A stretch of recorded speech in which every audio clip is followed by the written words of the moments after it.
It was this one evening.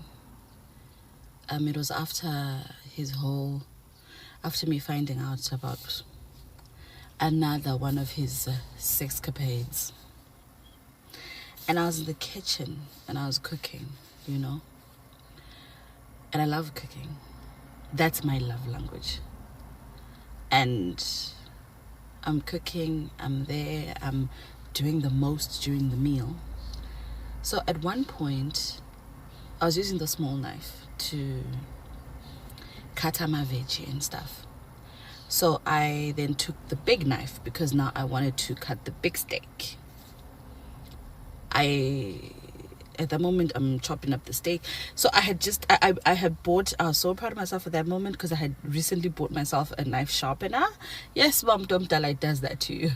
I bought myself a knife sharpener. So I had sharpened it and it was slicing the meat so beautifully. And at that point, I figured an intrusive thought. I looked at that knife. I looked at my hands. I thought of him. And mind you, he's in the bedroom and I'm in the kitchen. In my house. I looked at the knife. Do you know, it's like I blacked out and I fell into that vision of me ngisenza lokho ebengifuna ukumenza khona. My hands started shaking. My hands started shaking because I had never felt that before. I've been cheated on. I've been hurt in relationships. I've cried. I've felt all sorts of emotions, you know. But I'd never felt what I was feeling at that moment and I didn't understand it and it scared me. I called my brother. And when he picked up the phone, I just started crying. He let me cry for about 3 minutes without saying anything. And he's like, Mako, yini? And I told him, Uti, Owamanje, mpete this thing in my hand. And everything in me is pushing me ukuthi ngihambe ebedroom ngiyogwaza lo muntu. I'm so scared.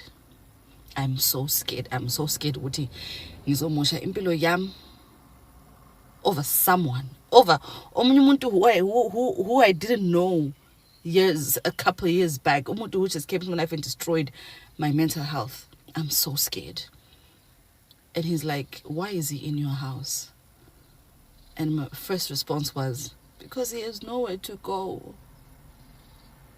See, even in the midst of my rage, I still thought of him because he was stuck.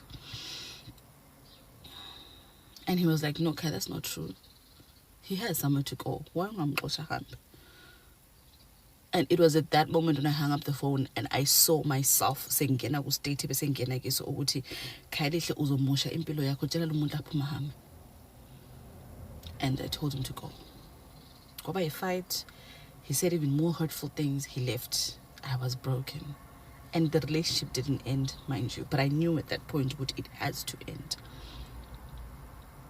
And the final moment, I remember the day where I'd always blocked him and unblocked him because I need to be saying he's psycho. But the day I blocked him and never looked back was the day I found out Uguti he is having a thing.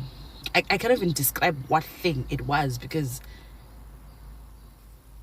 anyway, when I found out he was having a thing with my roommate, that for me was it. That was it for me. And I never looked back. I simmered in that hurt and I was like, that's it. The funny part is that thing hurt me less than the other things that he did, but I felt that was where I cut off the line of disrespect. I'm not doing that. I'm not putting myself in a position to be disrespected like that. That for me was it. Although I did lose my dignity in other instances, but for me, that was where I drew the line. That was yours. I said, that is it.